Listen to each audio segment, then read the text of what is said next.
বলরামের সাহায্যে পরশুরাম সৌরভকে উচিত শিক্ষা দেয়। হ্যাঁ বন্ধুরা, পরশুরাম ধারাবাহিকে আজকের পর্বে দেখানো হয়েছে এদিকে পরশুরাম ভীষণই ব্যস্ত বলরামের সঙ্গে, ওদিকে শীতল সেজেগুজে পরশুরামকে ফোন করে জানিয়ে দেয় যে তুমি কোথায়, আমি রান্না করে রেখেছি, আমার ভীষণ টেনশন হচ্ছে, তুমি হুটহাট করে এরকমভাবে বাড়ি থেকে বেরিয়ে যেও না। এদিকে পরশুরাম চুপচাপ শীতলের কথা শুনছিল, ওদিকে শীতল ঘরের কোণে পরশুরামের স্পেশাল ফুল রজনীগন্ধা দিয়ে ঘরটাকে সাজিয়ে রেখেছে।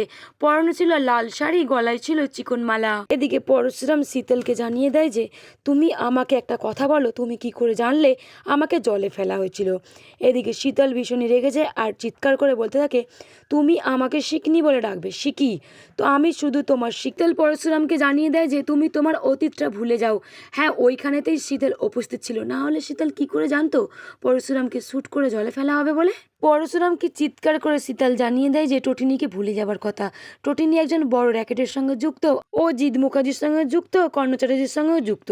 আর তুমি এক্ষুনি বাড়ি এসো। এত জোর গলায় এতদিন পর শিবপ্রসাদকে শীতল কাছে পেয়েছে, অত সহজে সে ভুলতে পারে না। তাই তো শীতল জোর গলায় টটিনিকে ভুলে যাবার কথা বারবার করে বলছে পরশুরামকে। টটিনির নামে এরকম বাজে মন্তব্য শীতলের মুখে, তাই জোর গলায় চিৎকার করে শীতলকে জানিয়ে দেয় যে তুমি তোমার ভালোবাসার কথা আমাকে জানিও, ঠিক আছে আমি সব কথা শুনবো, কিন্তু আমার টটিনির ব্যাপারে তুমি কোনো বাজে মন্তব্য করবে না, সেটা আমি শুনবো না।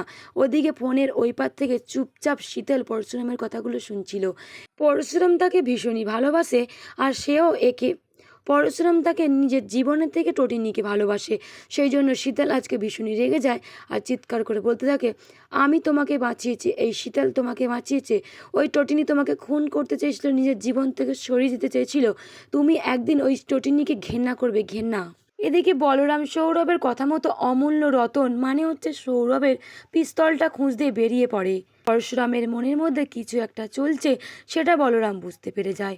এদিকে জিজ্ঞাসা করতে পরশুরাম তাকে কিছুই বলে না। এদিকে পরশুরাম বলরামের হাতে ওই 3টে গুলি দিয়ে ওখান থেকে কালো কাপড় জড়িয়ে চলে যায়। আজকাল এরকম বন্ধু চোখে দেখা যায় না বা পাওয়া যায় না, যেমন বলরাম পরশুরামের জিগরি দোস্ত। আজকে তার বন্ধুকে কাছে পেয়েছে, ভীষণই খুশি, তাই তো পরশুরামের সব কথা মেনে চলছে বলরাম। ওদিকে সৌরভ রাস্তার ওই পার থেকে বিজিতকে ফোন করে জানিয়ে দেয় যে যা গেম খেলার খেলে দিয়েছি, পরশুরাম তো চলেই গেছে, এবার টটিনির পালা। পরশুরামকে হত্যা করার দায়েতে টটিনি এবার যাবে জেলে। সৌরভের কথা শুনে ভীষণই রেগে যায় বিজিত আর চিৎকার করে বলতে থাকে টটিনি তো বাইরেই ঘুরছে, কই টটিনি তো জেল হয়নি, আর তুমি নন্দিনীকে থামাও, নন্দিনীকে না থামালে আমরা সবাই মারা পড়ে যাবো। এদিকে সৌরভও পাল্টা জবাব দেয় বিজিতকে আর বলে দেয় যে কর্ণ চ্যাটার্জি গিরগিটির মতো রং পাল্টে ওই নন্দিনীকে সাহায্য করছে, তবে নন্দিনীকে থামানোর ক্ষমতা আমার নেই বিজিত। কর্ণ চ্যাটার্জি নিজে কখন ভোল পাল্টে টটিনির সুর গাইছে, আবার অন্যদিকে টটিনিকে জেলে ভরার জন্য উঠে পড়ে লেগেছে। এদিকে বিজিত সৌরভকে জানিয়ে দেয় যে কর্ণ চ্যাটার্জি, জিৎ মুখার্জি, কাহিনী, শীতল সকলে তার হয়েই কাজ করছে।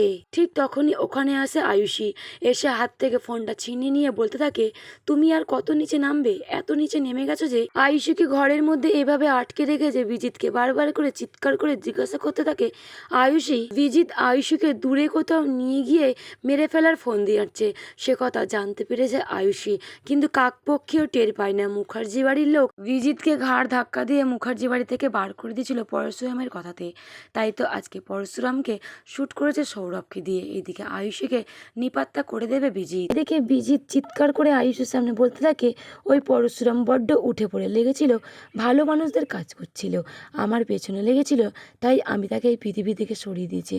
ওই টটিনি অনেকবার আমাকে জেলে পড়ার চেষ্টা করেছে, আমি সেখান থেকে বেরিয়ে এসেছি, ওই টটিনি এবার নিজে যাবে জেলে, বাকি রইল ওই বাচ্চাগুলোকে অনাথ আশ্রমে দিয়ে আমি এখান থেকে এদিকে বিজিতকে তবে কি পরশুরাম ধরতে পারবে? বিজিত যাবে ব্যাংকক, ওখানে আয়ুষীকে নিয়ে কি যে করবে কেউ জানতে পারেনি। নিশ্চিন্তে বসে আছে জিৎ মুখার্জি বিজিতের কাছে তার নিজের ডিপার্টমেন্টের সঙ্গে কথা বলে টটিনি নিজের আসল রূপ ফিরিয়ে এনে আয়ুষীকে উদ্ধার করতে যাবে ব্যাংকক। যদি এমনটাই আপনাদের কেমন লাগবে অতি অবশ্যই কমেন্ট করে জানাবেন। ধন্যবাদ।